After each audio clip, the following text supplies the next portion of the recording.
Hello, everybody, and welcome back to the live show. It's 8 o'clock. It's Saturday night. I'm Wayne Campbell, your excellent host. That's a Wayne's World reference for those of you that don't know. Oh, wait. I also have to let people know that we're live. Um, No. no. My name is Eric Mitchell, and this is this is Starlight Beacon Transmissions, episode 72. Yes, between live and recorded shows, yes, we've done 72. Uh, yes, this is our live show. As always, every Saturday night, I feel like I'm stretching real quick because I have to let people know that we're live. Stall for time. Stall for time. Yeah, exactly. Serpentine, serpentine. Oh, yes. I am joined by some great guests tonight. Making his debut for the show is a member of our community. He is also going to be part of our High Republic RPG. The secret's out. Oh, I know. It's Will. Will, how are you? Hello. I'm doing good. I've been super excited to do this all day. I'm excited to talk about Andor. Yes. Thank you for having me on. Yeah, absolutely. Not a problem. And the voice that you hear coughing in the background, she is the biggest fan of the most obscure movie of all time, Godzilla Final Wars. Excuse me, it's not very obscure. It is the hit 2005 classic Godzilla Final Wars. You know, there were a lot of other classic movies that came out that year. Can't think of any. Serenity, Napoleon Dynamite. No, none of those ring a bell. Revenge of the Sith, I don't know her. Revenge of the Sith, we don't know. Revenge of the Sith, we don't talk about like Bruno. Well, I've got Corpse's Bride, Batman Begins, Robots. We don't talk about Corpse Never Bride. heard of them. All V for Vendetta. I know is that Godzilla Final Wars came out in 2005, and that I also have COVID today, so I'm... Yeah, it's weird. I'm about seeing on this list of iconic movies that came out in 2005. Really? Well, maybe you're looking at the wrong list. Yeah. I have the list. King Kong came out that year, but no That's Godzilla. Right, Peter Jackson's King Kong movie. Oh, no, yeah, that was right. That was 2004. Okay, sorry. It came out... Adrian Brody was in that movie? Oh, that movie's 3 hours long? Oh, of course it is. Have you not seen King Kong? The Peter Jackson one? I've seen like 20 minutes of it. Dude, it is a long movie. Well, I mean, it's Peter Jackson, so it makes sense. Well, he also turned one book into 3 movies with the friggin' Hobbit. But we don't talk about that. Is both impressive and also, like, I don't want to say desperate. I don't know if you can see that in the background, but my cat is somewhere he shouldn't be right now. On top of your closet, it looks like. No. He's getting down. My box. So, you good? Are we down? We seem to be down. Pickles. My cat's name is Applewood Smoked Bacon, by the way. Serenity did come out. That is the greatest name for a cat. Luna's cat is named Applewood Smoked Bacon. My wife just laughed. AKA Darth Salami. We also call him Darth Salami. Darth Salami for short. I know, it doesn't make sense. Just doesn't make any sense, Stan. Oh man, the greatest movie Sahara came out 2005. Hey, Sahara is actually a really good movie. No, I wasn't joking. I mean, I was joking when I said it was the greatest movie of all time, but I actually enjoy that movie a lot. Now that I'm thinking about it, I think Godzilla Final Wars came out in 2004, but we'll just read past. It's okay. We'll round it up like the Kessel Run. Fine. Okay. Oh wait, the Kessel Run was rounded down. 2004. Never mind. Actually, you know what? So far, all the movies in 2004. Oh, Howl's Moving Castle came out in 2004. Yes, Howl's Moving Castle did come out in 2004. Okay, I'm gonna leave my light on so you can see my Mippy. Oh man, Van Helsing, classic. Oh, I can't stand that movie. No, it's awful.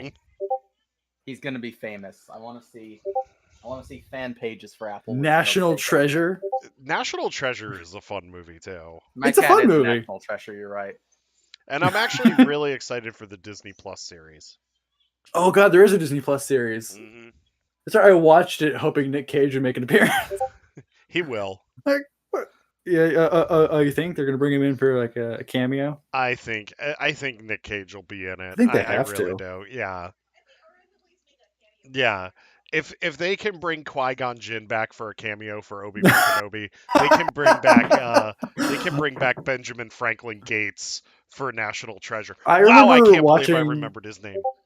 I remember watching Kenobi and seeing the scene where Qui-Gon comes back, and I'm just like, all right. Like I kind of shrugged because like it was what was before that Mm, was the most epic scene in the series of Vader versus Obi-Wan of mhm. Vader versus Obi-Wan. Part 2 And or then part 3. yeah, and then what happened after was Qui-Gon basically walking out of the bathroom in a robe, being like, "Hey, what's up?" Like I don't know. That's Took you exactly off. what I wanted. holding a beer, just being like, "Yeah, don't worry, I'm Exactly here." what I wanted. Don't Yeah, no, I mean, I that's exactly what I wanted too. And guess I what? know. We got I it. guess I So, didn't like. I don't know. I wasn't hey, like hyped to see him. yeah, Luna, we predicted that, right? Oh yeah, Yeah. we always do. We We always always predict do. it. Yeah, we always do. Hey, take 100 shots. Oh man, Catwoman came out 2004. God, this year sucked. God, don't even get me started on Catwoman. God, 2004 sucked. That was no Anchorman came out that year, so Oh, that was okay. actually pretty good. Kung Fu Hustle, not a terrible Meanwhile, movie. meanwhile, I'm losing viewers through this No, sorry. discussion. We'll bring it back to Star Wars. Yeah, no, it's fine. Uh, Anyway, Star Wars. with That's Star a Wars, franchise. yes, we have a lot to talk about tonight. Oh man. Excuse me, we have a lot to talk about tonight. We are going to be breaking down the week in Star Wars news. We are going to be talking about a little story known as the High Republic. Oh. And just tiny, itty bitty living space. It's not that well known. Yeah, it's not well known. It's one of those things that if you ask mainstream Star Wars fans, they're like, "Oh, I don't read the books. Who's got time for that?"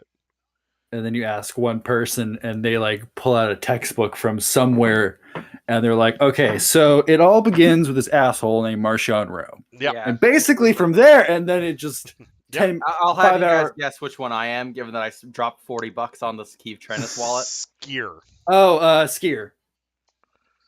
Yes. I mean, it is a beautiful wallet. It's a pretty What do you cool mean, wallet. Spear? Look at this. No, I was I know. joking around. I know. Yeah. We know it's Keeve. Given the fact that you said Keith Don't- Trennis wallet, hey, I've read hey, the comics.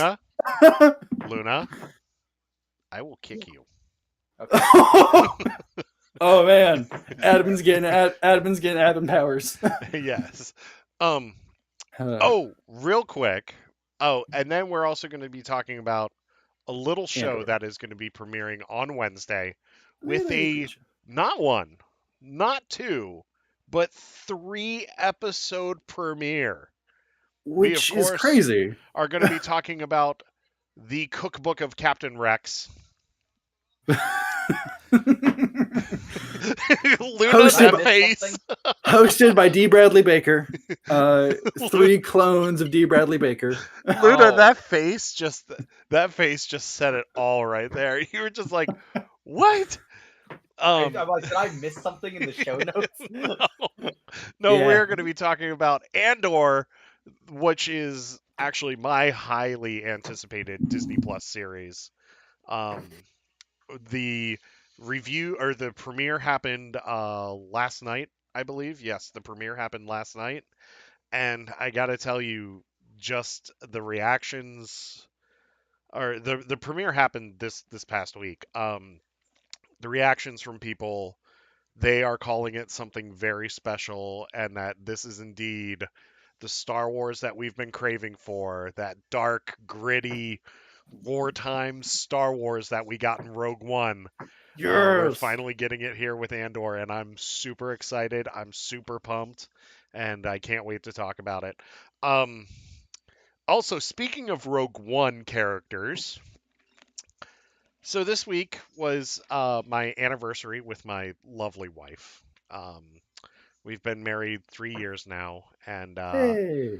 so I got her for our anniversary. I got her a Disney Halloween bag, and then she got me a Nice. couple of goodies. Um, and one of the goodies that she got me, well, I'll show you two of the goodies because the other one is kind of big to pull out. So, Fair enough. um, she got me the Ghostbusters trilogy that has 1, 2, Great and Afterlife. trilogy. Yes, I love all three of these movies so I should much. I showed my dad Afterlife for the first time like a little while ago. He Mhm. loved it. It's such a good movie. Yeah, she also got me a sweatshirt of my favorite NHL hockey team, which is pretty cool. Nice. And then, oh man, Luna, you know how much I love me some Blue Leader, right? Oh yeah, I'm pretty well aware. Oh yeah, joining the collection is Antok Merrick. Yes. Oh my Yes, god, this man had 5 minutes of screen time, and he stole my heart he. in those 5 minutes. This guy is amazing, Shot and down by a freaking TIE interceptor, but damn, was he awesome! uh, If only he was a It, more awesome pilot. it huh? was it was an Yeah. interceptor because I'm pretty sure it was an No, interceptor. no, it But wasn't an interceptor. It it was wasn't. It didn't have the pointers. no, it was the You're God, gonna what make me is it rewatch his called? death scene. Oh, I'm trying to figure out the name of the TIE fighter that shoots down. Hey, Zach, the TIE fighter that shoots down Blue Leader. For our viewers, just I know, Death. but for our viewers, when did he who Huh? when did he die? Which movie? He died on Scarif. He When died in Rogue One. yeah. Oh, Sorry. I mean, yeah, Yes. I knew that first time. No, he's one of the pilots who comes down and helps him out on Scarif, and he's shot down. Very sad. As most people on Scarif. Yeah. Well, yeah, everyone on Scarif died, It but was the it's also Striker. the way less cool name than an interceptor because interceptors didn't exist yet. I don't think. I think in the timeline of Star Wars, they were made to combat the rebels. Yeah, but there was the one from Rebels. Oh, the TIE Defender? Yeah, the TIE Defender. Yes, that was Strawn's project. Yeah, but that was taken care of because if it hadn't, they would have been screwed. Yeah. And that was pulled from Thank you, Farm Boy. Yeah, Touchstriker. Yep. Yep. Thank you, but Farm no, Boy. it was super sad. He was awesome. Yeah. Antok Merrick was awesome. I do also have his vintage collection XWing that does come with the figure, the 3 3/4 figure on vintage card back. Oh, dude, making me jealous. Oh, I love. I mean, Luna knows how much I love Rogue One. Especially like with the Battle of Scarif is one of my favorite battles out there. Yeah, yeah, there you go, Lixat. Yeah, Merrick, yeah, Merrick.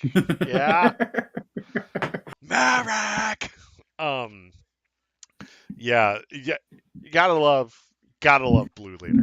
So it's just like it's one of the first movies that like, I mean, don't get me wrong, X-wings have been present throughout most of the original trilogy, at least in small parts, but just like highlighting an X-wing character and highlighting the X-wing itself was just like so fulfilling. It was awesome. Yeah, well, I mean, we get to see a lot of X-wings here.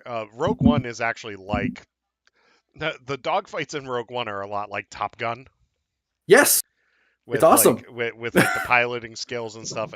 I love all the dogfights in Rogue One. If only we would get a Rogue. If only we could get a Rogue Squadron movie. Well, we're gonna talk a little bit about that tonight as well. So. Oh, you have to talk about my heartbreak. Great. Yeah. And Ellie, who's in chat, is probably gonna cry too. So. Yeah.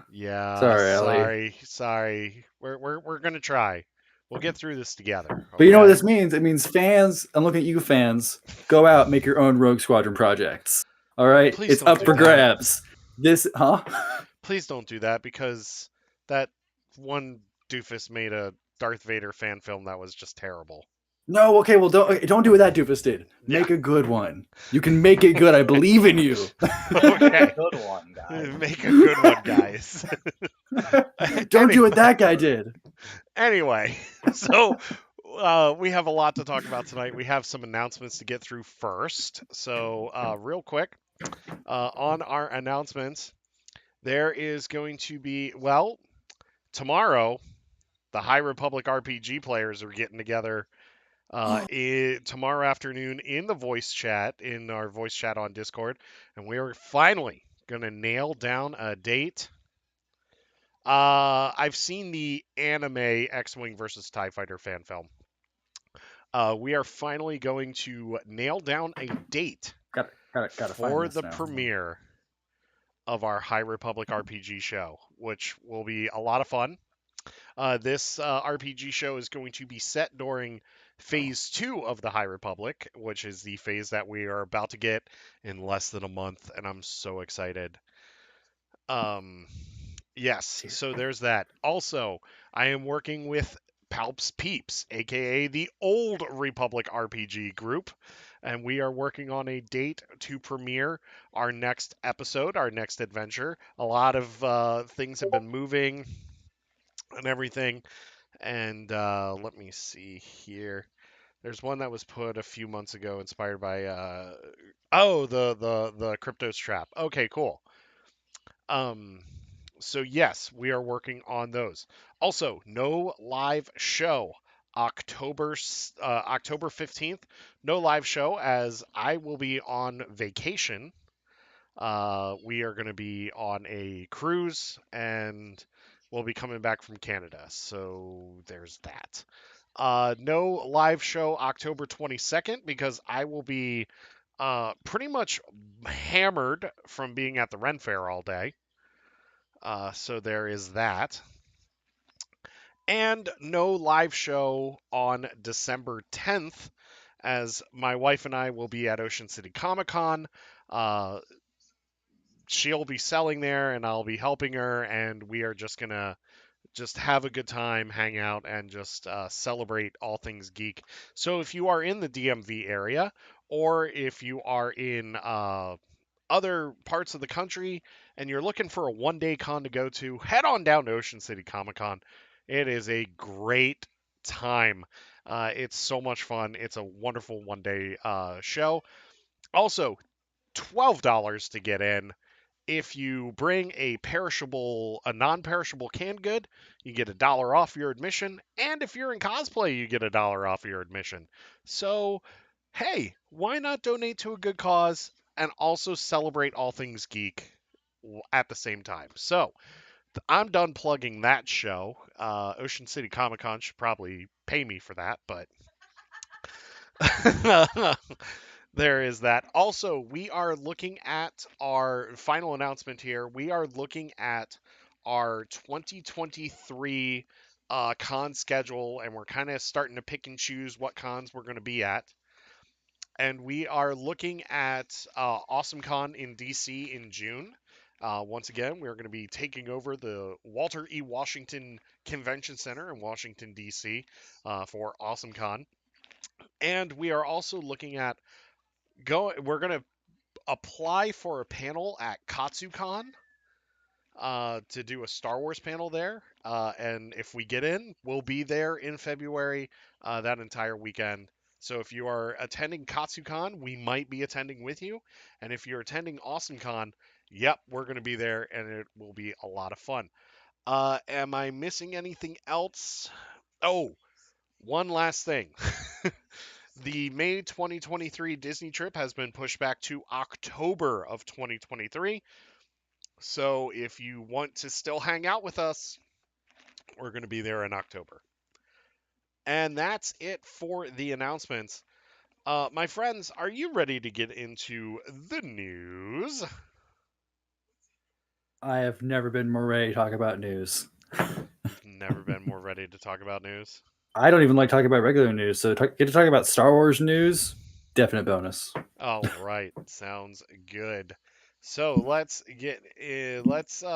start it up here. I actually forgot that this first thing was even a thing, honestly. So, turns out Yoda, our one of our favorite Jedi Masters, is getting his own comic series that starts in November. We actually have a first look at Yoda number 2 in December 2022. Ooh, And let's see here. Um, yeah, I mean, well, we just have the covers where it says, well, trying this. Kevin Scott's writing Oh, Yoda with Nico Leon doing the artwork. The main cover is going to be by Phil Noto. Um, legendary Star Wars Kevin comic writing artist. anything scares me Yes. because I know it's going to be good. I have Yeah. no doubt it's going to be good. I Yeah. also have no doubt that it's going to hurt. Oh, yes. And the It's going to do synopsis, both. yes, the synopsis for this: has Yoda turned his back on the galaxy? Why has the legendary Jedi Master abandoned his usual place on Coruscant to settle on a backwater world on the galactic frontier? What lesson does he hope to teach, and who will come to his aid when disaster strikes? So that's the thing. Mm. Um, So much can go wrong.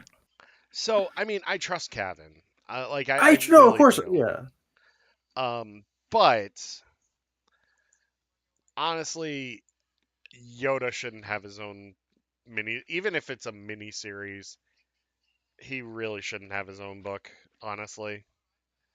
His own book or his own comic? Like, do you not His like either own, idea? but by book I mean comic book. Right. Yeah. You don't like that idea?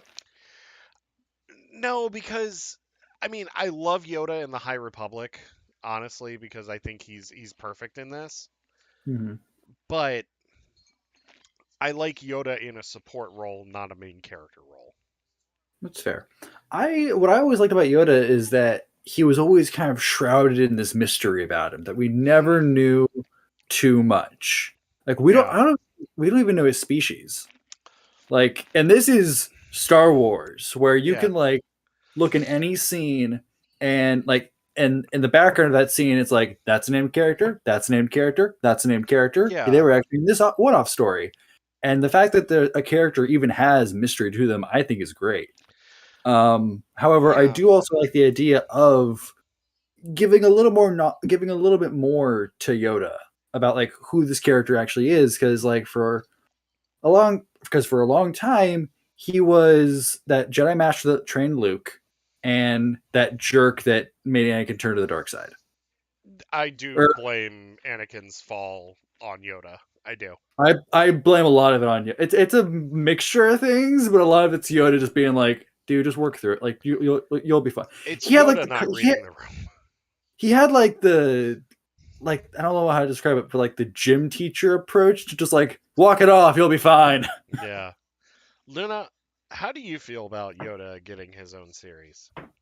I mean, I don't really have much to say that you haven't already said. He's probably best utilized in a supporting role on the one hand. On the other hand, Kevin's writing it, so he can do anything. I'll I mean, I will read it because Cavan's writing it. Yeah. I mean, I'll check it out because Cavan's writing it, and I trust Cavan. Um, especially with the High Republic and with Dooku Jedi Lost. I definitely trust Cavan with all of Oh, Oh that. for yeah. sure. So we also have our first look at Hidden Empire, which is the final chapter in the Kira trilogy for now. But I have a feeling we're going to be seeing a lot more Kira uh, down the road. I think we will. This is Hidden Empire. Oh God, what is it? I believe this starts in Uh, November. This is Hidden Empire number 2. So yes, Charles Soule's writing this, and it is a 5-issue miniseries. The plans of Lady Kira to use an ancient dark side weapon known as the Fermenta Cage, or Cage, to destroy the Cage. Sith. to destroy the Sith are falling apart. She has lost many of her primary resources and allies. With Darth Vader drawing ever nearer, can she salvage victory from certain defeat? I'm curious to see how this trilogy ends with Kira. Yeah, because like obviously you know that she doesn't succeed because Darth Vader doesn't fall here. Yeah, But it's nice. It's more interesting to know like what happens in the like what happened. How does she fail, and does this go on to influence any future events? yeah, Uh, um, I mean I will say this cover looks pretty sick. The one of Darth Vader holding like a burning the burning cape. Imperial flag. And that's what it is. Okay, I couldn't see. That's awesome. Or no, the burning Crimson Dawn flag. Yeah. Oh, okay. I was gonna say that doesn't look imperial to me, but I trusted you because I couldn't see it. I couldn't tell what it was. Yeah. And I trust Charles too. I mean, guy Yeah. started the High Republic, so kind Yeah, of that's hard true. to not trust him. Yeah, that's true. Luna, thoughts on Hidden Empires reveal? I'm super excited for. I haven't unfortunately read much of the Crimson Dawn comics yet, Hmm. but like I'm always down. I loved her in Solo, Yes. so I'm always down for more of her any day of the week. I Me too. just remembered who Kira was because I haven't seen Solo in so long. Yeah. Oh my gosh, she's going against Vader. That's awesome. I mean, I need to pick up the series now. Oh, it's awesome. I've heard. Yeah, she in War of the Bounty Hunters, she kicks a lot of ass in that, and then she kicks a lot of ass in Crimson Reign too. Damn. Like she gets Ochi on her side. Like so, because I'm guessing she takes over Crimson Dawn Yeah, after yeah. After Maul's after. I was about to call him Vision, but yeah. well, after Dryden Voss, but also after Maul's death, she took over Crimson Dawn. Oh, because it's okay. I was like, what are you talking about? No, I called him Vision. Yeah, because it's yeah, I know because it's yeah. Yeah, it was whatever his name is. Bentley. it was actually I think. supposed to be Michael K. Williams from The Wire, but he had a scheduling conflict, so they casted Paul Bettany. They pulled out their book of Disney actors we can double cast. Yeah, pretty much. And then we have Star Wars: The Mandalorian #6. This is pretty much an adaptation of the Prison Break episode from The Mandalorian. I was about to say, looking at the cover, pretty sure this is the episode. Yeah, so this Mandalorian series, it's just adapting the first season right now. And then like it'll adapt the second season and so on and so forth. So, Cool. yep, and then we have Bounty Hunters #29, which ties into everything that's going on with Crimson Empire and Hidden Empire and oh no, Crimson Empire was a different thing. With Crimson Reign. We have Dr. Aphra 27. More Afro content. Yep, that's what we can say there. And then we also have a look at Han Solo and Chewbacca #8, which has them taking on Tarkin. So I love Chewie's face in this because it looks like a guy wearing a mask. it does. Like it looks like someone put on the Chewbacca mask from Step Brothers. It's just standing there kind of like dead eyed. It's okay if mine's not movie quality. Have you seen Step Brothers, Luna? No. What? Oh my gosh! We're gonna have to do a movie night. Yes, of not Star Wars. Step Brothers is amazing. I tried finding Talladega Nights today and I couldn't find it anywhere. I was really sad. So great. It's Will Ferrell and John C. Reilly. It's hard to not be great. I'm Ricky Bobby, and if you don't choose Big Red, then F you. Why is there a cougar in the car? You gotta learn to drive with the fear. Yeah, of course there's a live cougar in the car. I put her there. All right. So then we have Star Wars holiday snowman pops. Oh man. Looks like we're getting Darth Vader, Yoda, Boba Fett and C-3PO and R2-D2 and a Stormtrooper. I love Wouldn't all of the wait? holiday Funko Pops. Wouldn't it be a snow trooper? It technically it would be. I'll leave for Technically. that joke. I think I've surpassed all comedy expectations, so I'll just leave. Yeah, get out. You're done. There's only room for one really bad joke person here, and she's sitting above you. Uh, Hi.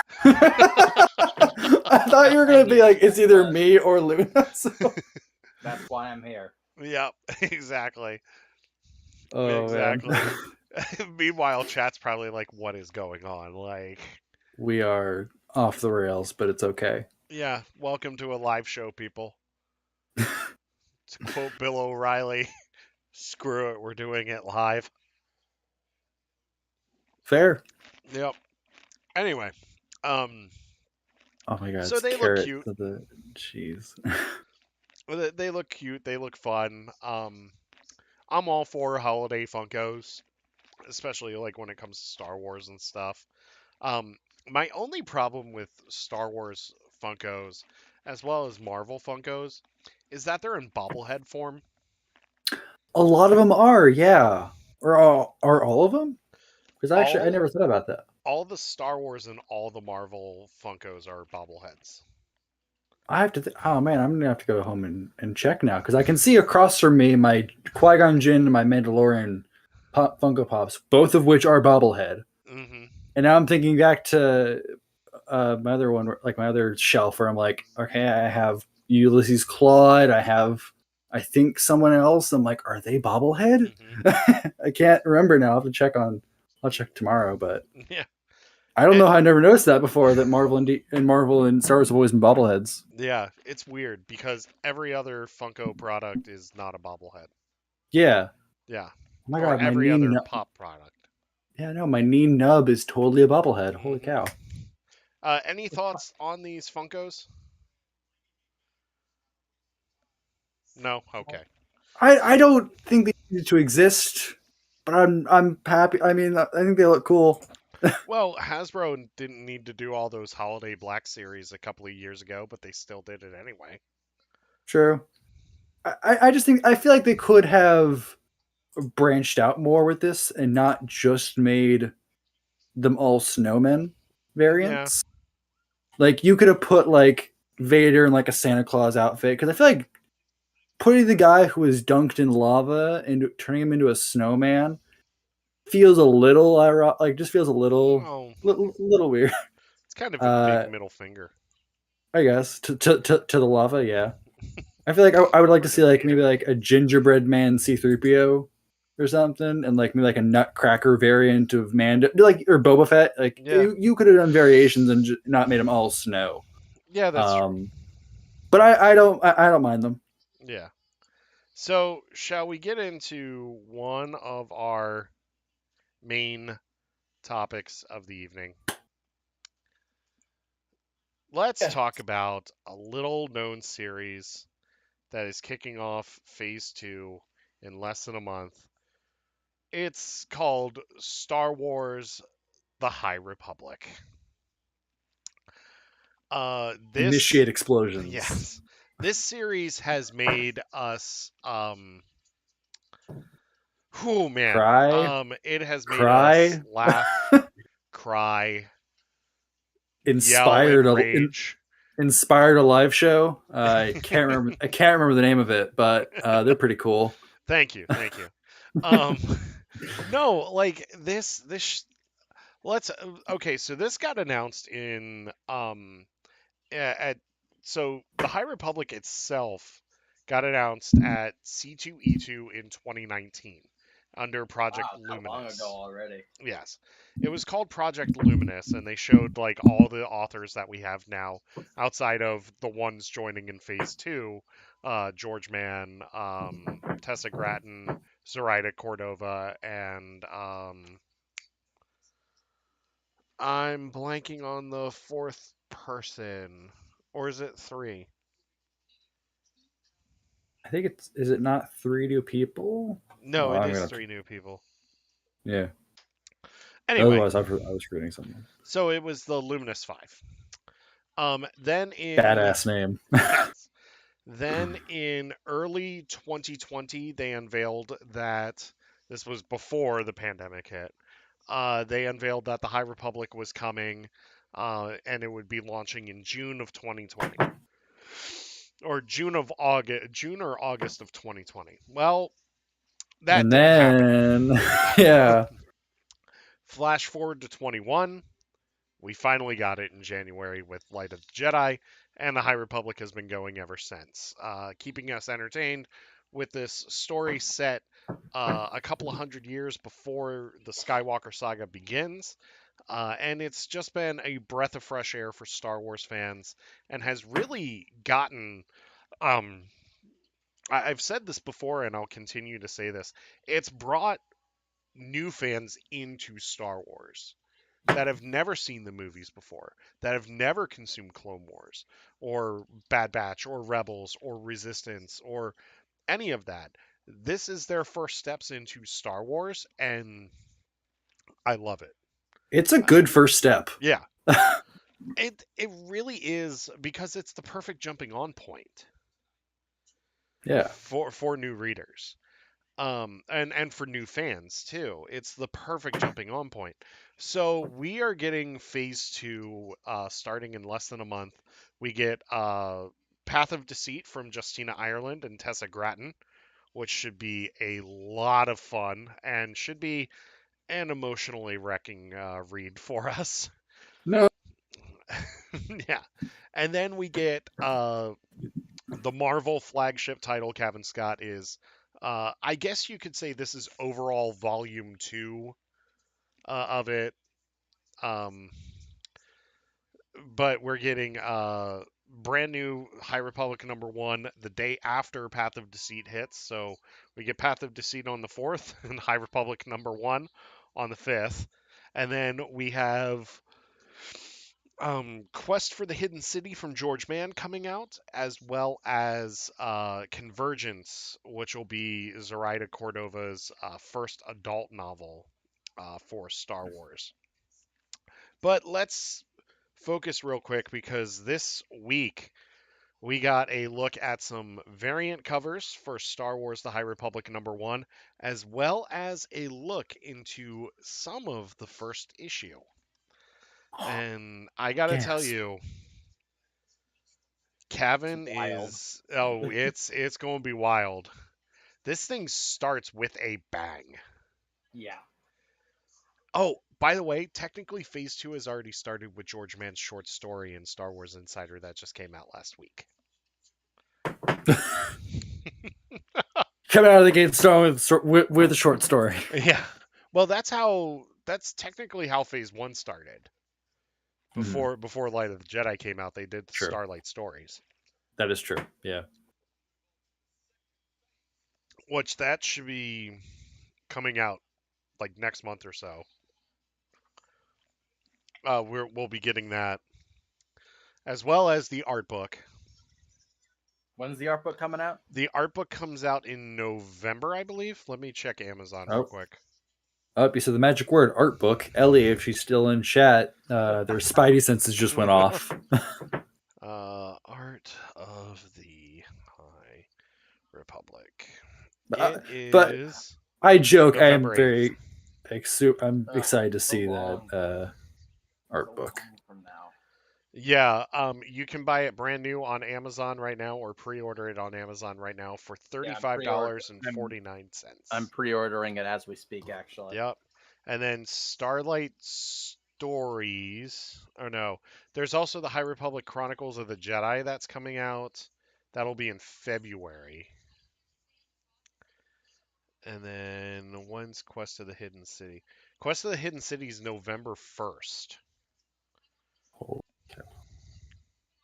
Sorry. You're seeing. I'm looking at because you mentioned that we got the sneak peek of the new High Republic comic, and I'm looking at it for the first time. This is a live reaction of just holy cow. Yeah. Also, Star Wars Insider High Republic Starlight Stories, November 22nd will be the release date for that. Hardcover, $20 because they're all short stories. Fair. You have one, two, three, four. You have 5 stories in it. Go Together, Go Together by Charles Soule, First Duty by Kevin Scott, Hidden Danger by Justina Ireland, Past Mistakes by Kevin Scott, and Shadows Remain by Justina Ireland. Okay. Oh, no Claudia Gray.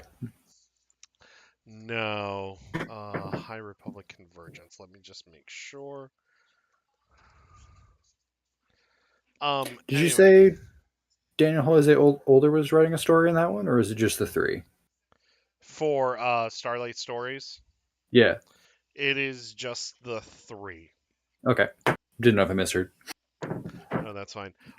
Yes, so Convergence will also be the 22nd. And that is Zoraida Cordova's novel. Yeah, so I gotta tell you, the cover for High Republic #1, I absolutely love. We are going to Jeddah, Oh which man. is going to be incredible. Because we finally get to see what happened to Jeddah before the events of Rogue One.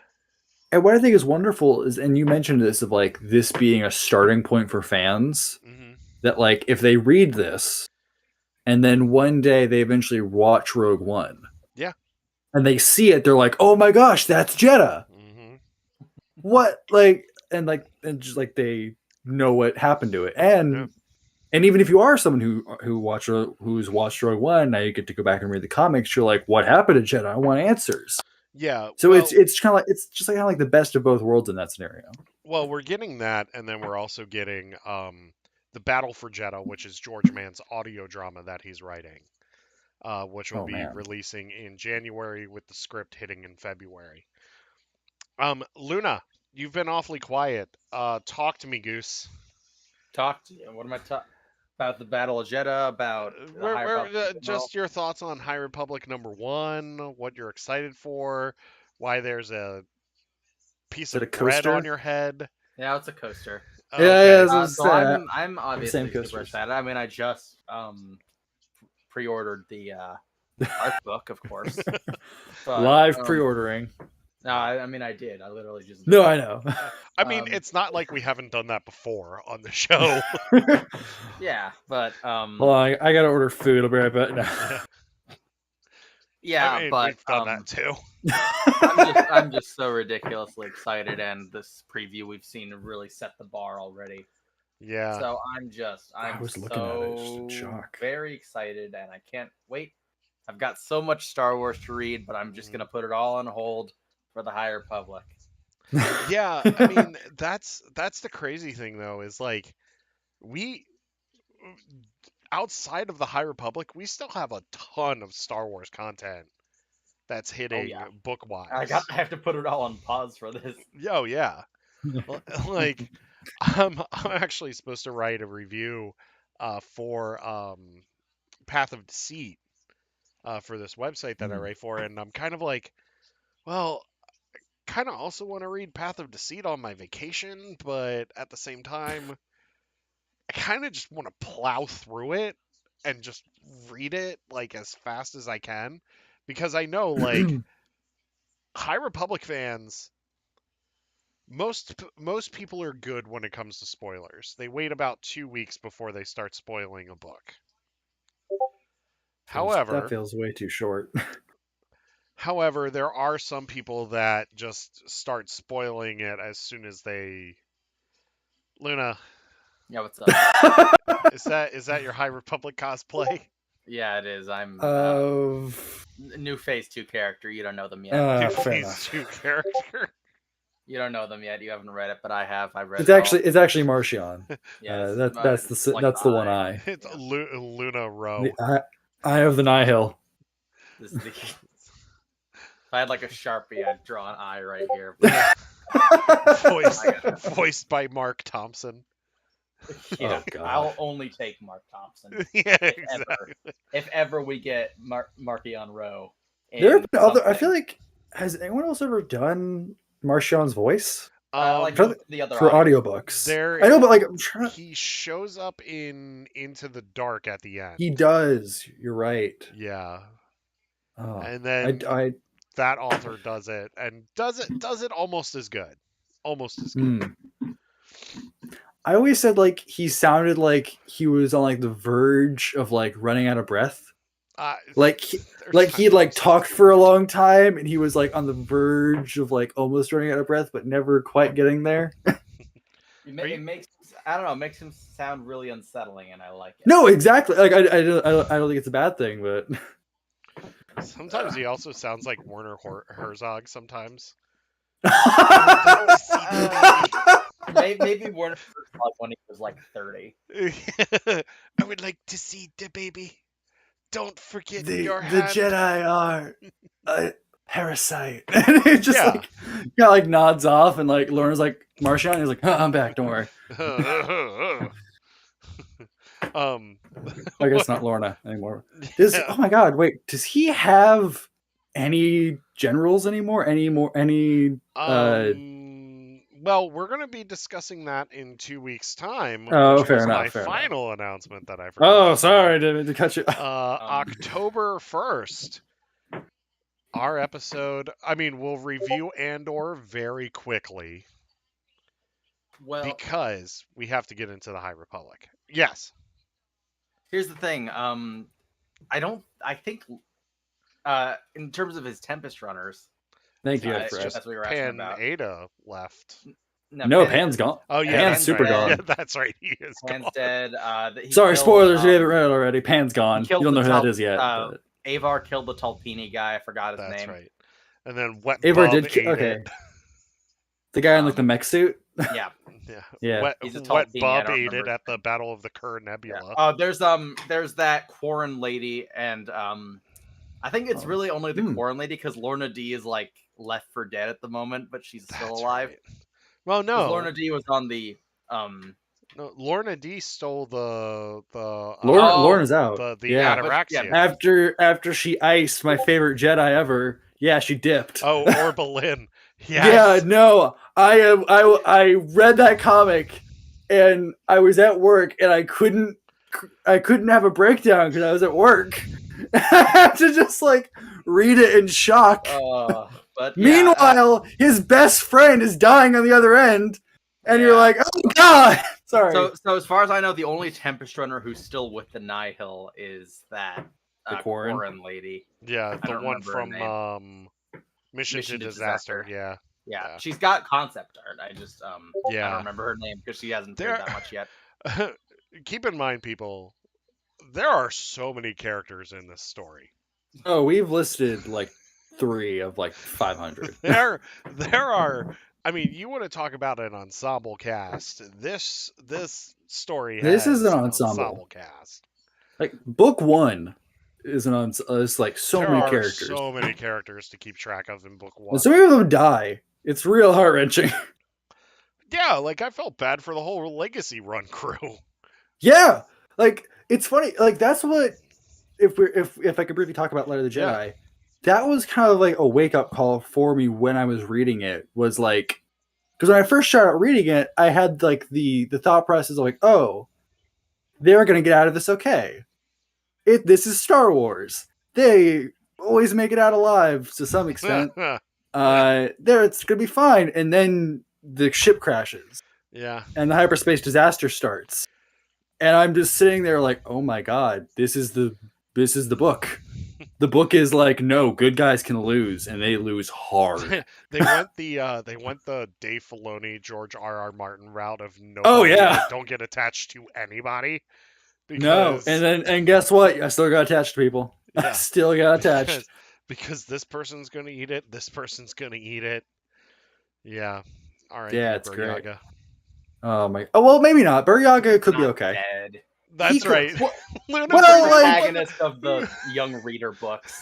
Luna, were you the one that said that they were gonna Winter Soldier him? I don't remember. It seems like something I'd say, but Yes. Well, because Like, he I'm was trying to gonna imagine come like the back last like time Bucky. he was attacked by the weird mouth The monster thing, Rathars, the Rathtars. and then Yes. sucked out of Starlight. Is that what happened to it? Okay. Yeah. fine. Like he's the protagonist Yeah. of the young reader book. He's Wookiees not can dead. survive in space, famously. Well, I mean, he is the protagonist for the young reader books, so they do need to bring him back in some capacity. Stellan was the Um, protagonist of Fallen Star. Oh, whoops. Stellan is the fallen star. Oh, my heart. Anyway, All I gotta directly go. into the ocean. huh? 1d10 emotional damage. Oh, good. Commoners have 4 I hit don't- points. William, did you hear that my crack theory is that he's still alive? Oh I- God, that's right. So part of me wants that to happen, Listen. but part of me is also just like, no, I wanted to. He just learned how to cut himself off from the Force. Okay, like in the book, he learned Yes. it. He learned how to Yes. do it in the Yeah. book. Well, and keep in mind, like, But that's not what killed him. But no, but Yeah, there's one but of that them- means that's why Avar couldn't sense him. Got it. That's got why it, they got think it. he's dead because because he could Mm. have used the Force to like hold back the water when the station crashed. yeah, and Yeah, but then there's the when it station. he's gonna be on like Rishi on like the beaches, like sipping a daiquiri, like- you know. They Mai show up Tai. like, "Oh, you're alive." It's like, oh, He's yeah, got a sorry. Mai Tai, he's got like a flower necklace, he's got sunglasses He's on. got a lay. He's just working on himself right now is what I think's going Mental That's health fair. day. Mental health day. Elzar, Elzar will be fine. on. Elzar's fine. He's fine. My Man. poor boy Elzar. Oh man, poor man. Oh, I didn't Okay. send this to you guys, but I saw a sign that said "Pizza Man" and "man" was spelled MANN. And I sent that to another server, being like, in alternate universe, when Elzar decides to open up a pizza shop. Oh, that's funny. I just realized that that George Man is writing and that Yeah. He's actually Elzar in our universe. yeah. I mean, he could be. All Yeah. right. So, this is just a little glimpse of what you can catch in 2 weeks' time when we do our big High Republic show in anticipation for Phase 2 starting on October 4th. So, yes, our High Republic show will be October 1st. High Republic Phase 2 starts October 4th. We'll be giving our last minute predictions during that show. Anyway, let's move on to our second main topic of the night. But before we get into that, there is something that I would like to bring up that deals with this main topic here. You all might have saw me if you're in our Discord server, you definitely saw me ranting and raving about a I know. certain Okay. yeah, about a certain journalist. Are we gonna name them? Or- No, I am not going No? to name this person because they do not deserve the recognition. Damn. All right. Fair enough. This is somebody that I used to actually respect for his opinion. And then he went off the deep end, and now he is just, pardon my language, especially if you're watching, Mom and Dad. This guy's batshit crazy. So Trying to find the rants now. it was in general. It was in general. Okay, Yeah. I've just been scrolling far I'm enough looking then. for the rants now too. I've had COVID, man. No, you're fine. You're fine. There he is. Yeah. They're there. So On. okay, I can't- so Oh, yep, there you are. as somebody that writes for a website, if I get invited to a press screening or if I get a screener of a movie, normally the movie is under some sort of embargo, whether it be a review embargo or social media embargo or both.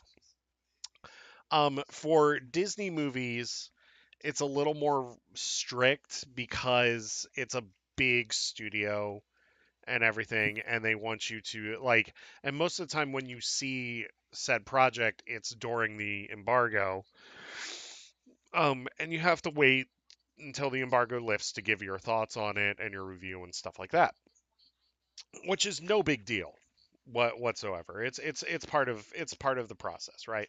Keep your trap shut. Yeah. So like when Deadpool came out a few years ago, they like I had to pretty much sign an NDA with Fox to see Deadpool 2 like 3 weeks almost to a month before the movie came out. Like I couldn't talk about it at all. Like I couldn't even tell my friends that I had seen the movie because I was so afraid of breaching that NDA. Yeah. Um so if you are going to review stuff, if you get access to these things, don't I mean, ask about the embargo first and always assume that you're under some sort of embargo. This lovely human being, Is is he human? probably not. He gets on social media a day before, a day to 2 days before the social media embargo is lifted. And he says, "Hey, I saw the first 3 episodes of Andor. This thing could possibly be like an HBO drama. This is how good this show is." People didn't yell at him for seeing Andor. People yelled at him for breaking the social media embargo for the show. Right. Um, if they Because he tell you, did. yeah, because he did. Now, a lot of us were upset about that, especially people like me and others that work for smaller outlets that are trying to get their names out there, trying to, we're grinding all the time to get content out, like to get written content out, to see these movies, to see these TV shows. Mhm. That way we can tell you our opinions on them. That way we can show you what we think. Right. This guy claims that he's no longer on Disney's media list, and that he saw that a friend of his invited him over to watch the first 3 episodes of Andor. So he wasn't under embargo, so that meant that he was able to share his thoughts on it. I'm sorry, but that's wrong. If It's wrong you for a get, couple of reasons. yeah, here's the thing. When you sign an NDA, especially with Disney, and I've looked at this, I haven't signed any NDAs with Disney, but I've been under embargo before for Disney, where especially like with Captain Marvel, like I had to keep my mouth shut for Captain Marvel and like wait like 2 days until after I saw that movie to then give my review for it. Um, so anyway, when you get a screener and like you're under embargo or like you're in that NDA, you can't share what you're watching with anybody. Like it's for your eyes only. Yeah. Um like people like say you have a family, right? You literally have to make sure everybody else is like in other rooms while you're watching this thing because you're not supposed to show anybody. That person that his quote unquote friend did not do that, but his friend breached that NDA and that embargo, but this guy definitely breached the embargo because if he's going to do that, if he's going to see that screener from that friend, he is then under that embargo as well. Yeah. So, the moral of my story here is if you get invited to an early screening of a movie, always ask the representatives from the studio or from the marketing company that are showing you the movie, always ask if there's an embargo. Seriously, that's number one. Because you don't want to jeopardize your chance to get at that again. Because let's face it, a lot of these studios do a lot of free screenings for limited people, not just press, but limited people to see these movies before they came out. And I'll tell you one thing. I've had my phone, like, we've had to check our phones before, even as press, at these screenings, because they don't want anybody on their phones at all, like, during these movies and stuff. For sure. Because if they catch you on your phone, you're gone. You're done. So always ask if there's an embargo, respect the house rules, all that stuff. And if there is an embargo, just wait it out. Just wait it out. Don't tell your friends. They can wait. Just wait it out. So let's get to Andor here. Andor premiered the other night in Hollywood. 3-episode premiere. Which is crazy. Which is what we're getting on Wednesday. And I just want to say that the reviews so far, the initial reactions have been very positive. This is what we were talking about earlier. This is the darkest and grittiest Star Wars project that we have gotten since Rogue One. And we are in for a real treat. Apparently, this is also a slow burn of a show. Well, keep in mind, this first season's 12 episodes long. So you're going to have to build this story up. Yeah. Also, looking at the runtimes, it looks like the first 2 episodes are around the 30 to 35 minute mark, with the 4th episode being around 40 to 45 minutes, which is typical for a Star Wars Disney Plus show. That's pretty good, though. Yeah. Now, Obi-Wan ran about an hour almost each episode, except for like 1 or 2 in the middle. I was gonna say, I feel like one of them ran really short, and that was disappointing. I think that's the one where they rescue from Fortress Inquisitorius. But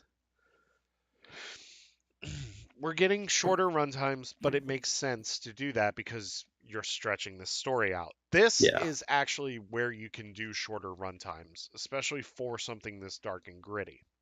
Exactly. Honestly, I wish that they were releasing these in 3-episode pods. Yeah. Because I think that it would be interesting to do it that way.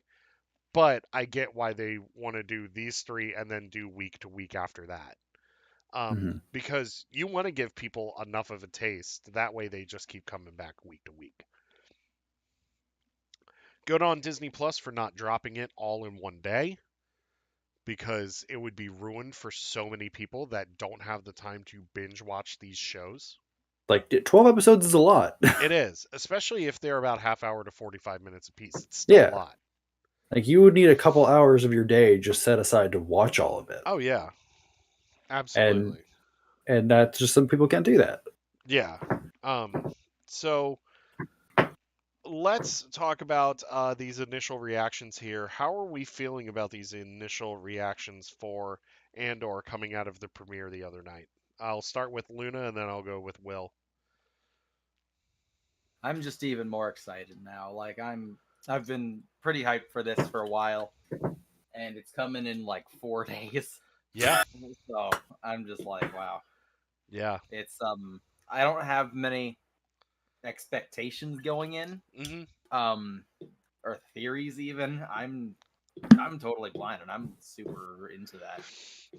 I'm really excited to hear it, and all these really positive reviews are making me even more excited. Yeah. Your thoughts, Will? I'm with Luna, where I don't have many like expectations for the show. I mean, I have like no real expectations for the show, but I'm just very hyped and very excited for it. I love that we're going to get to see a gritty, a darker version of Star Wars that we've been craving since Rogue One. I can't wait to see competent Imperial officers. Yeah. Because I think so often we think of the Empire as this like doy like that like type of organization that just kind of stumbles into success. Yeah. When in actuality they are like brutal, like fat, like I don't know if I could say fascist. Like no, they are. Like They Yeah, are okay, cool. I forced. didn't Yeah. know if I could say it on live or on stream, but they're like No. a brutal, like fascist, like overlord, like regime Hmm. that took over the empire, that took over the galaxy. Very like just like Iron Fist like, Hmm. um, and I can't wait to see that betrayed once again. We got to see I think they're called Death Troopers. No, Death Troopers is zombie. Dark Troopers. We saw No. those in the trailer, and No. The Dark Troopers were the ones from the Mandalorian. These are the Death Troopers. oh, thank you. Yeah. What do I think? But there's Death Troopers are two things. They're the ones in black armor, and they're also the zombie ones, right? They were the zombies from Legends. Yeah. Yeah, Yeah. right. But we get to see those, and those are cool because those are like the Spec Ops Hmm. stormtroopers, and those are always cool because like seeing a competent stormtrooper is scary because that means they've survived long enough Hmm. to earn that rank. Yeah. Uh, and I'm hyped to see it. We have some great actors Yeah. coming in for the show that I think are gonna bring something really amazing. Um, and it's funny. I remember telling my teacher about this a couple months ago. Like, yeah, Andor's getting a show, and his reaction was just like, "Oh my god, not another Star Wars show." And I just like, cause I'm so hyped for it because Yeah. I want to see more of these characters. I want to have the story focus on less force sensitive individuals and just focus on like the people of Star Wars. Like I think that's where Yeah. the charm of the story comes in. That's one of my favorite things about Rogue One actually is that they really now granted I think Baze and Chirrut were force sensitive To an to an extent, extent to an extent. yeah, But especially cheer it. yeah, but I will say this, outside of Vader, you don't see anybody with the force at all Mm-mm. in Rogue One. And Rogue One is a straight up war movie. That is Yes, a war movie through and it through. is like the Saving Private Ryan like s just like hardcore movie. Like I Yeah, guess, but it's a war movie. Like there's yeah. no like they pull no punches in that movie. No, Characters are gone, and you're yeah. just like, oh my gosh.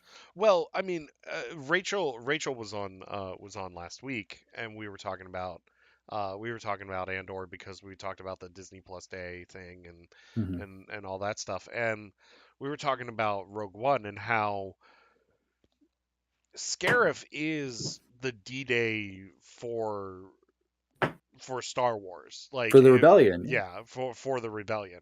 Scarif is D-Day, so like this is like Rogue One is like the Saving Private Ryan of the Star Wars universe. I Yeah. would also argue that Battlefront Twilight Company is the Saving Private Ryan of the Star Wars universe too. Mm, yeah. Both written by Alexander Freed because Alexander Freed did the Rogue One novelization too.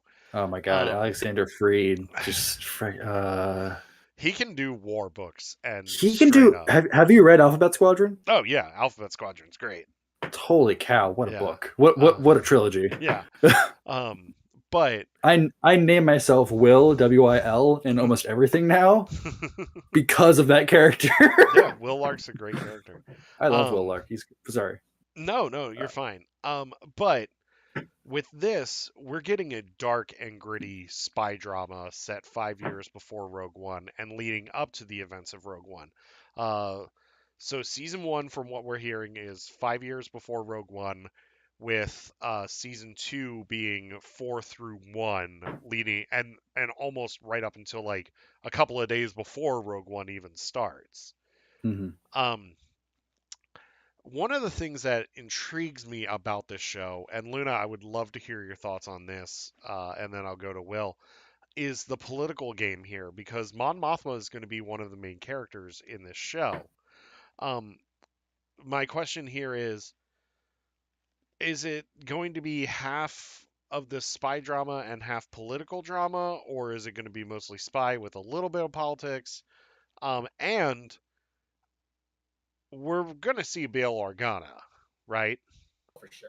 Yeah, Luna, go And ahead. I think we have Yeah, to. I don't know. I think it's going to be mostly spy. I Yeah, think it's going to be a spy thriller, more first and foremost, and I think there's going to be like a political undercurrent the whole yeah, time. because you have to see like Mon Mothma building the rebellion from inside the Imperial Senate. for sure. And how much do you think Bale will be utilized in this first season? I think he'll probably be like a background character for the most part. I think that he'll be, there. He'll be supporting Mon Mothma most likely, Hmm. but I don't think he'll be like a huge part. So a couple of cameos, probably. Yeah. Yeah. All right, Will, your thoughts on this? I think it's going to be a lot of. I think it's going to be mostly spy drama, mostly Hmm. following around Cassian as he is the namesake of the show. Yeah. But I think also a lot of moments of Mon Mothma slowly kind of building her web of allies in the Imperial Hmm. network and just like slowly building up the rebellion to what we see in 5 years to the events of Rogue. Because like by Rogue One, they are a fully established Oh yeah. uh, army Yeah. that can combat the Empire to an extent.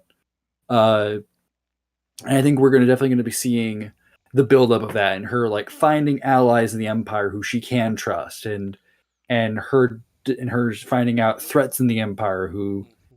need to be taken down and just kind of working from the inside and just playing the long game as she always does. But Yeah. I'm excited to see her though. I think Mon Mothma is a very cool character. Hmm. I've never I think I was reading, forget which book it was. It was one of the Padme books, but like that book really did Star Wars politics well. Hmm. Like it actually made me interested in them.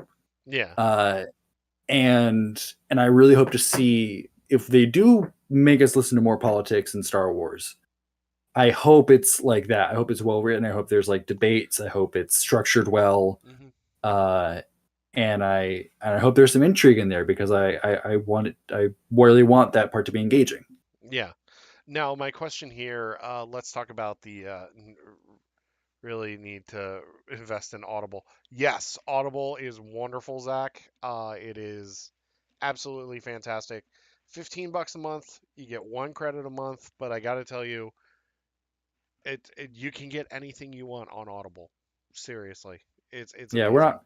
we're not sponsored, but No, Audible. no, no, I wish. Oh gosh, I wish. Audible.com/SB transmissions for your 30-day free trial.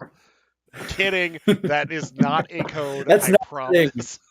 Oh no, don't clip this part. Yeah, yeah. People are probably like, well, I heard it on the show. Um, but I want to talk about the tone here because we have Tony Gilroy coming back, and he was involved with Rogue One, and he's being involved in this show as well. Tony Gilroy is no stranger to the spy genre because he also was involved with the Bourne movies, What was which you gonna say?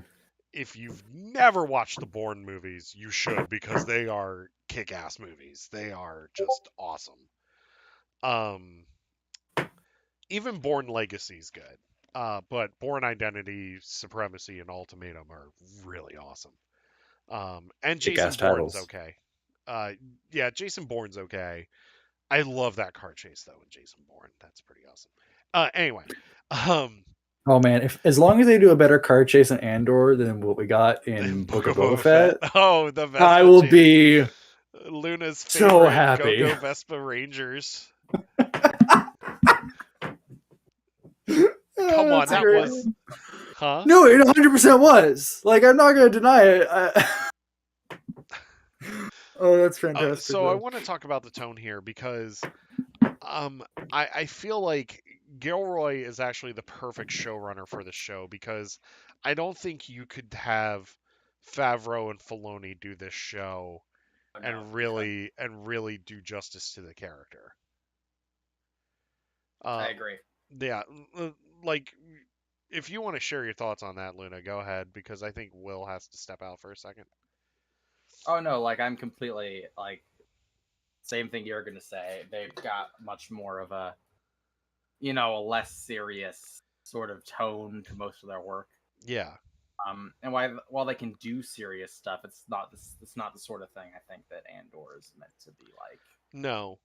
Um, I mean, now don't get me wrong, like Rogue One is a funny movie, like it has a lot of comedy and stuff, but that Yeah, the comedy, tone is different though. yeah, but that comedy really offsets or that comedy is supposed to be there to cut the tension of what's going on. With Favreau and Filoni, as much as I love them, as much as I love The Mandalorian, as much as I love the Book of Boba Fett, and Clone Wars and Rebels, I really feel like they would make it too silly if they did it. Hmm. Like it wouldn't be serious enough. Offsetting would be like their main goal, I think. Yeah. Because like you said, it'd be a war movie, and they're like, but we want to make it like a fun war movie, like one Yeah. that you can watch with your kids. And it's like, but that's not what war is. No. No. Like You don't watch Saving Private Ryan with your kids. no. Unless you want to teach them about the history of D-Day. Like Which then, yeah, that's a great example of doing it. sure, But you got to make sure your kid is mature enough yeah, to see Saving Private Ryan, because I will tell you right now, if you've never watched that movie, it's intense. Like I think that I movie have is actually intense. watched that movie. No, No, I don't think so. it's good. it's good. So I've heard. I will tell you right now, the the first half hour of that movie's D-Day, and it's rough. It's rough. Yeah. Um, but with this show, like I I just feel like if Favreau and Filoni were involved, it wouldn't be special. Like this needs to I agree. be like that's why I love Obi-Wan Kenobi as much as I do, because Deborah Chow didn't have Filoni and Favreau involved at all, and they stuck the landing with that show Hmm. with every episode. With this, I have a feeling like this Rogue One team, Tony Gilroy and this crew, they are going to deliver something that Star Wars fans are going to be talking about forever. Yeah, Um, definitely. and for those of you that are complaining about politics in Star Wars, I'm going to let you know right now, from what I've seen of these initial reviews, this show is very political. You are not going to like it if you don't like politics in Star Wars. I am just letting you know right now. Sorry. Yeah, this is not the show for you. Because I'm telling you right now, you're seeing how a rebellion's formed, and you're seeing how these people are playing politics against other people. Like, political chess matches are going to be happening. Spy stuff's going to happen. War stuff's going to happen. But if you do not like politics in Star Wars, you better stay away from this show. That's all I'm going to say. Yeah, people are gonna be playing 3D chess while people are playing 5D chess.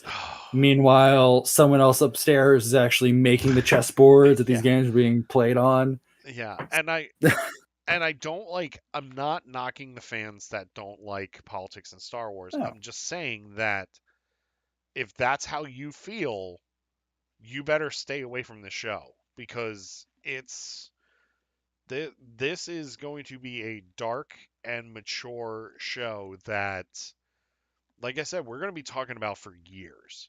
We're yeah, still talking about Rogue One and that came 6 years out. after the movie It was came 6 years out. ago. Wow, Yeah, 6 years this year. 6 years this year. that's insane. It'll be 6 years in December that Rogue One came out. We're still talking about that movie and its That movie's impact on us. that movie's great. And Yeah. actually, like back to that point of the movie, you were saying how like that movie, and you were saying how like Filoni or Favreau would try and offset humor, and how they kind of did that in Rogue One, and that was kind of the point of K2, was to be that voice of like, Yeah, but Filoni it and was the Favreau weren't involved in no no Rogue no One. no Yeah. no no I know. I was just saying like I think that, and I don't know if he's in Rogue. I don't know if he's in Andor K2. They're teasing him for Um, season 2. they're teasing him for season 2, which I like, because I like that season 1 isn't going to have any obvious comedic relief character. Because I think No. if K2 were there, they would very much play him up to Hey, that Chris. role of comedic relief. Yeah, but my thing is that, I mean, from what I've heard in the first 3 episodes, there's a little bit of comic relief, but not much, Which there because they shouldn't be. want to drive home the story. Kind of like how with Obi-Wan, there was a little bit of comic relief, but not much, because Not they had to no. drive home the story. With but yeah, with but going back to what you said about Rogue One, yeah, K2's there for comic relief. Mm-hmm. Baze is there for comic relief. They are Chirrut's the kind of there. steadfast. logical characters who don't Yeah. get social cues, Exactly. and that's their role. Chirrut's kind of there for comic relief. Like my favorite line of his, that my favorite funny line of Oh, his is like when they put the is the hood on him and he's like, over. "But I'm blind." Yeah. And You they idiots! still I'm lead him. blind. Yeah, and they still lead him away.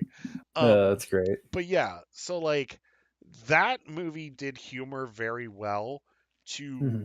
kind of ease the tension a little bit before they ratcheted up the tension.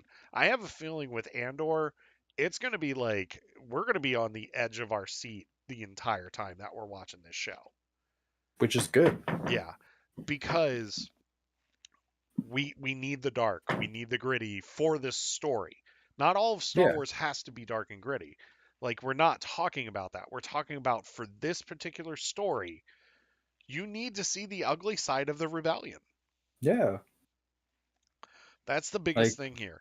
I trying to remember how Mon Mothma starts the intro to the trailer where it's like thieves, scoundrels, so that like, Yeah. but like she says like all these like not like great descriptors, and then it's like that's the rebellion, or Yeah. I'm butchering that terribly, but it's like yeah, the rebellion was not built on the backs of like amazing people. They were built on No. the backs of people who were willing to do the things that needed to be done. Yeah, Luna, I have two questions for you here because we're Yeah, sure. talking about like we're talking about the comedy, but we're also talking about the rebellion here. First off, about the comedy, do you feel like this show doesn't really need the comic relief, or do you feel like if they use it subtly and in good and in smart ways, it could be pretty good for the show?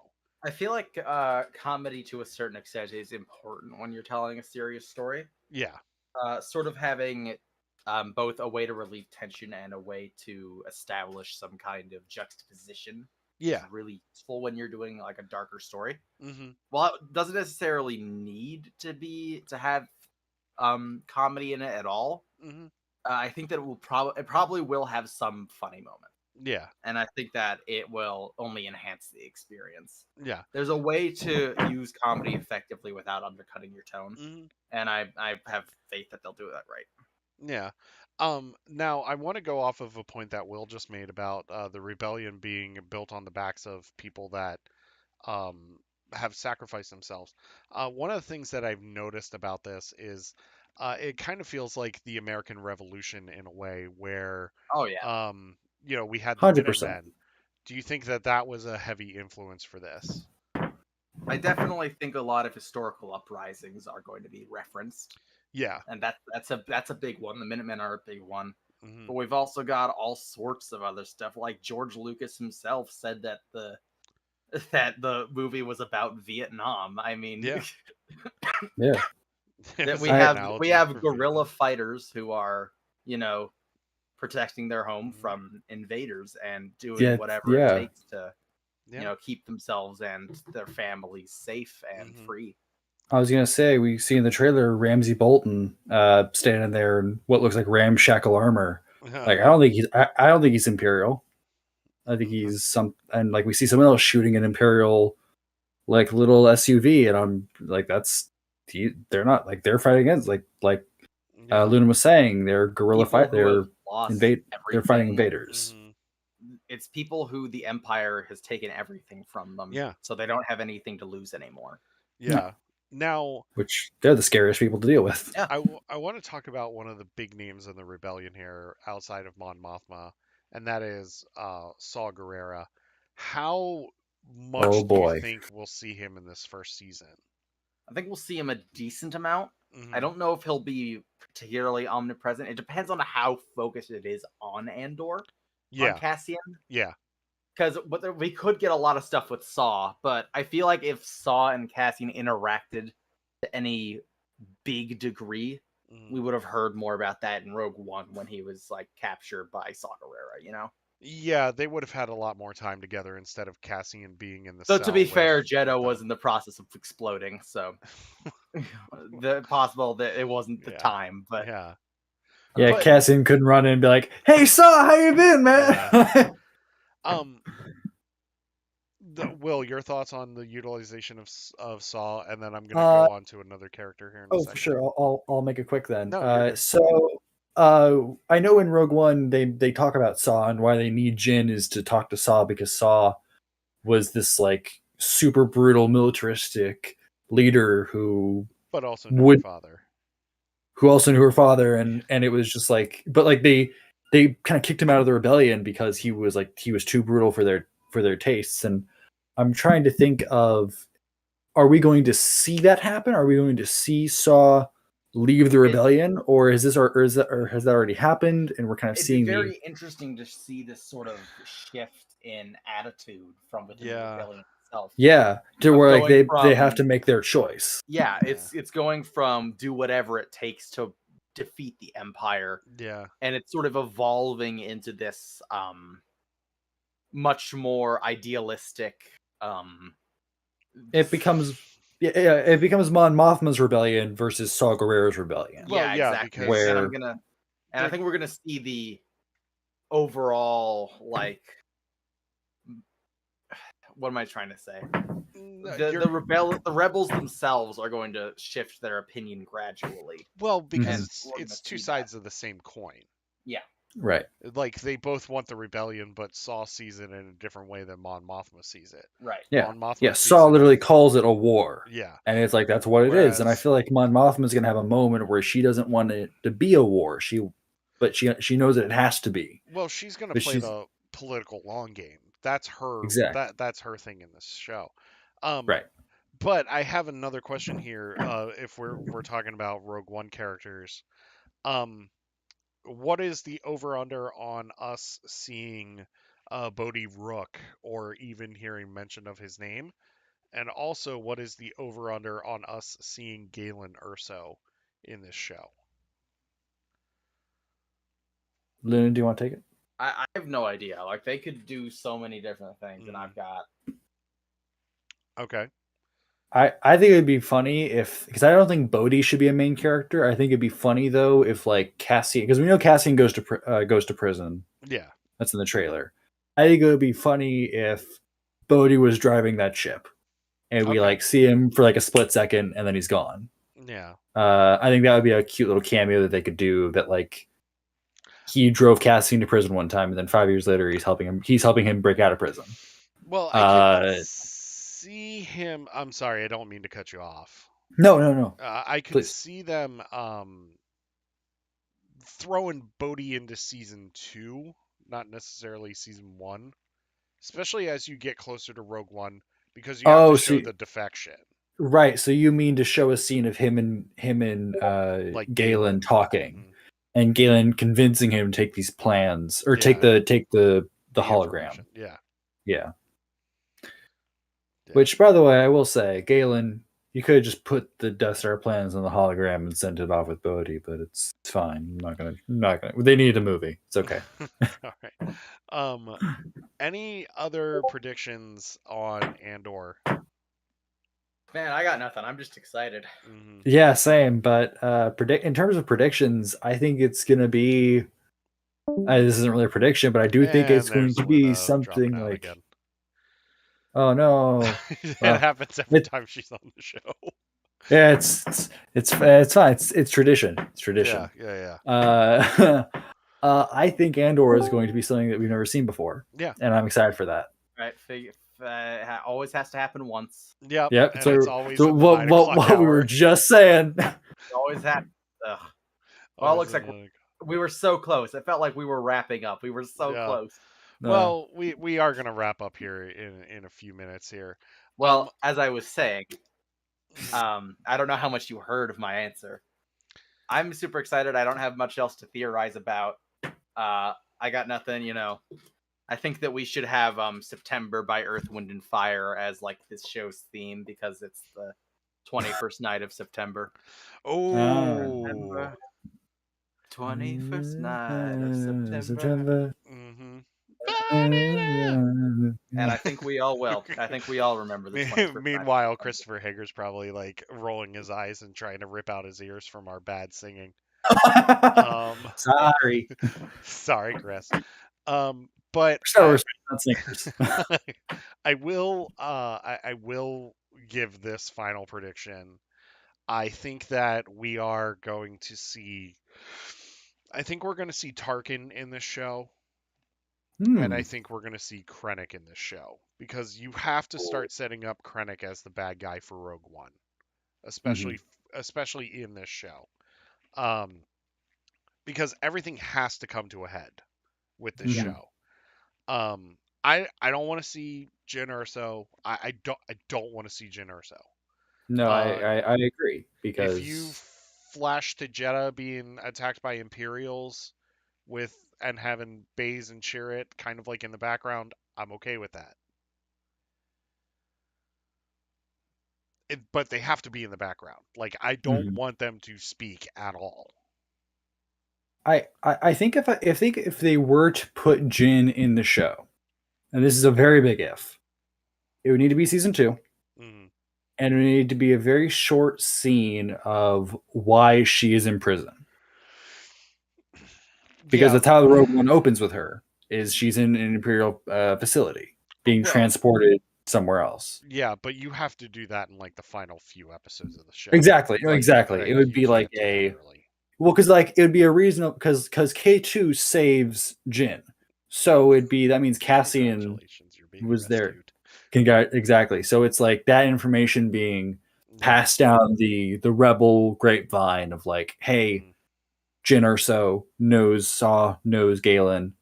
We need to break her out of prison. Now, but you're right. Final episodes of season 2. Yeah. But I will also say this, like, I think we're gonna get Blue Leader showing up early in this show.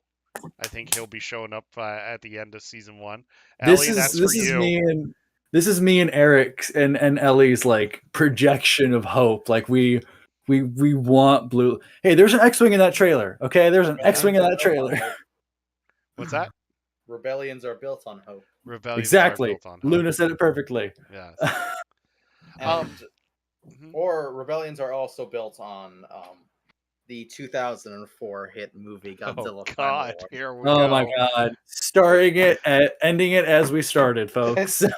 We've come full circle. Oh, real quick, because you've come here for Godzilla talk. Yeah, I mean, we actually did talk about the MonsterVerse for like half an hour one night. I mean, we really did. It was just me and Eric, I think. Yeah, it was great.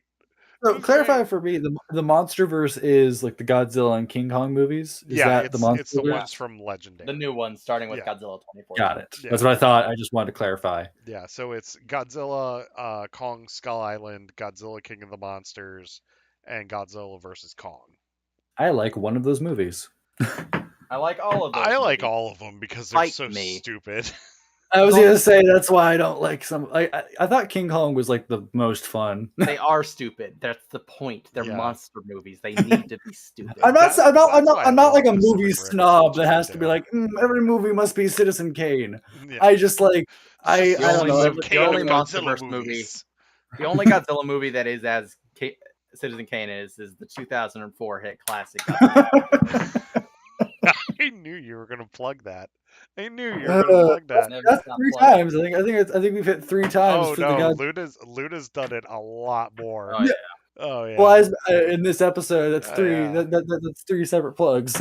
Well, I mean, I had to introduce Luna. Everything should have X-wing in it. Actually, yes, Ellie. Everything should have X-wings in it because X-wings are magical. Are amazing. So they're so much better than TIEs. Yes.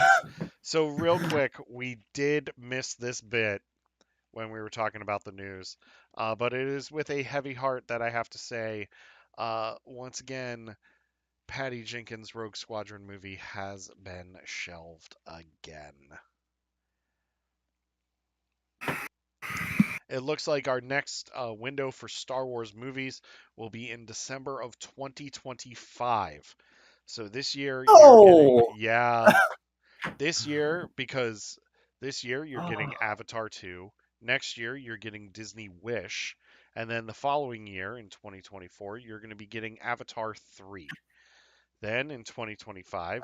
yes, the Avatar movies. What we've all been waiting for. I'm actually really excited for Avatar. I mean, of course I'm excited to see them, but... You're asking me to choose between blue people and X-wings. Like this is I the. mean, I'll take X-wings over blue people. Blue people flying X-wings. Boom, done. Oh wait, Chiss flying X-wings. There we go. That'd be Blue cool. people. That'd be very cool. A Chiss and an X-wing would be terrifying. I know, Ellie. I want that film too. I want that film. But just keep hope alive. Hey, fan films are built on hope. I don't want that on a t-shirt. Fan films are built on hope. You sound like members of the TFM. The Phantom Menace? Yes. No, I don't want that. That's the last thing I want. I'm joking. That is the absolute last thing I want. I don't want to say that name on the show. Oh, fair. Oh, sorry. I didn't mean to. Oh, that's like Voldemort. Oh no. I was about to say Chiss. Yeah. But by the way, go see Avatar on September 23rd, the Friday after Andor releases, because it's being re-released in theaters. Avatar, the original, being re-released in theaters on the 23rd. Can I say best live action adaptation of a TV show ever? Love Avatar, the live action movie. It's great. M. Night Shyamalan did a fantastic job in that movie. I'm waiting for someone to kill me. Hey, Luna. Yeah, what's up? Can you personally ban Will from the Discord server? Thank you. No, I want to say to clarify before I'm banned and like erase from existence. I hate that movie. Oh, I know. Yeah, I know. We all hate that movie. No, if I want to meet someone who likes it, just pick their brain and be like, what? Why? What drove you to Who like such a hurt movie? you? Yeah. Who hurt you? What movie? Avatar: The Last Airbender. Oh no. I thought you were about to be like, oh, I love that movie. Even Luna's just like, No. it's no Final Wars. No Final Wars. So yeah, that's all I know. No. See, Like I this said, is what you get with the live show, people. Sorry. Unfiltered Avatar content, which is what you came for. By the way, go visit Pandora at Disney World. It's amazing. Oh, did I? No, I didn't visit. No. It's great. No, because it's in Disney. I went to Disneyland. Yeah, so it's at Animal Kingdom. Ah. And you can get cheeseburger bao buns. They're amazing. That actually sounds really good. Yeah, they're great. Now I'm more hungry. Disney. I ate before I came to the show, so I wouldn't feel hungry. But Disney also does cheeseburger spring rolls that are awesome too. Wait? So it's like a spring roll with the ingredients of a cheeseburger? So yeah, it's people in chat are like, what the hell's going on? We're talking about Star Wars. I'm sorry. All right, we're talking about Star Wars' parent company, Disney. Oh yeah. So it's a spring roll, right? Like it's got the spring roll wrapper, but inside it's a cheeseburger filling. Wow, that sounds good because it just sounds like a cheeseburger. Like awesome. I can't really be like that sounds weird because it just sounds like a cheeseburger. Yeah, it's awesome. It's also $9 for 2 of them, but I mean, it's a theme park. What are you gonna do? They used to be $6.50. Ooh, for 2? Yeah. Oh, $6.50 or $7.25. Getting stingy, Disney. Well, because your headphones are dying. I can find my other headphones. No, it's fine. I gotta wake up early anyway. Oh, imagine. Oh, yeah, you got some talking to do tomorrow about the new High Republic D&D show. Yes. Seamless transition. So yes, well, I've got to work at 4:45 tomorrow morning. So. Oh, that also makes sense. But tomorrow's my Friday, so I'm super excited. But anyway, before we go, yes, I'm gonna plug that. I just want to say thank you to Will, thank you to Luna. Luna, I gotta have you more often because I missed having you on. It's fun. I've missed being on. I just had sick. I know. Also, their grammar is obviously failing them. Not good. Brain failure. Brain work no longer. Oh God. Pickle. That one hurt. Yeah, it sounded like it hurt. So yeah. Will, thank you for being on the show for your debut. Having me. I wish that Yeah. Georgia had been here for that as well, but we are going to have you both back on. Well, I know Georgia's coming on next week for Andor. I think you're coming back for Andor, maybe? I'll come back for Andor. Okay. I'll happily come back for Andor. Luna. You're Yeah, I'll coming be back back for for Andor. Andor if I can. Yeah. All right. Yeah. You better. And then I'm going to see if John Byram, our good buddy, the Sith Lord Roy Kent himself, will be back for Andor. Because this wouldn't be a review show without our good old buddy John talking about how awesome the Empire is. And Is that what he does? Great. oh yeah, He's what we like to call a Sith's advocate. yes, he's an Imperial sympathizer. Oh, lovely. Because we don't Yes. have enough of those. Also, Because we Luna, don't have enough of those. also, Luna, we gotta do another lemon juice bet for season 1 of Andor Why? because What is- we have to. Wait, I need to know about this. So this was during Book of Boba Fett. We made a prediction of how long the last episode was gonna be. No. It was. I thought the prediction was that I was so sure that at the end of the Book of Boba Fett, the last episode, there would be an announcement for season 2. Oh, that's right. It wasn't And about the length. I it was about wrong. Season 2. And so I drank straight lemon juice on stream. Yeah, Amazing. Yeah. and then proceeded to spit it out. Yeah. It was bad. Yeah. It It was wasn't amazing. It was amazing. And of course, Was I've it bad? got egg on my face now because it turns out there might be a second season. Just Not in the just not But- announced at the end of the first Yeah. season. But okay, real quick. One last thing. Luna's headphones are had- dying, Eric. Okay, you had D23 to announce it and Star Wars Celebration to I announce know. So maybe not, but we'll have to see. it. Okay. So anyway, the rest that's it for us. Have a wonderful week. May you always fight for light and life. May the Force always be with you. And remember, at the end of the day, you get that Star Trek hand out of here. What are you talking about? I don't know what I'm talking about. At the end of the day, remember that we are all the Republic. Have a wonderful week, everybody. We'll see you next week. Bye. And watch Adios. the 2004 hit classic Godzilla Final War. Of course, watch the 2004 hit classic Godzilla.